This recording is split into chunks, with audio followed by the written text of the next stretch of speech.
বিএনপির মহাসচিব মির্জা ফখরুল ইসলাম আলমগীর বলেছেন, ধর্মকে কেন্দ্র করে যে উন্মাদনা তৈরি হয়েছে বিএনপি তা চায় না। জাতীয় প্রেস ক্লাবে ডক্টর অ্যাসোসিয়েশন অব বাংলাদেশ ড্যাব আয়োজিত এক আলোচনায় বিএনপির মহাসচিব মির্জা ফখরুল ইসলাম আলমগীর বলেন, ৩ মাসও হয়নি রাস্তায় রাস্তায় দাবি তুলছে, হত্যা রক্তপাত হচ্ছে, জ্বালাও পোড়াও চলছে।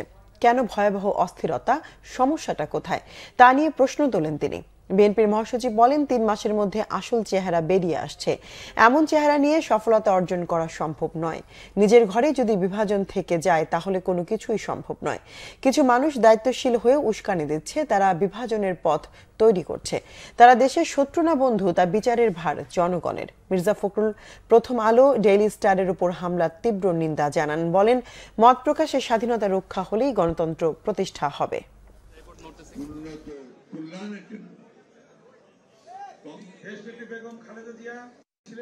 আজকে যে প্রশ্ন উঠে গেছে ইতিমধ্যে, যে প্রাণ যে দিল, এত যে গেল, এত যে দিলাম আমরা, তার ফলশ্রুতি কি এই বাংলাদেশ? আমরা এটাই দেখতে চেয়েছি যে ৩ মাস হয়নি, এখনই রাস্তায় রাস্তায় লড়াই শুরু হয়েছে।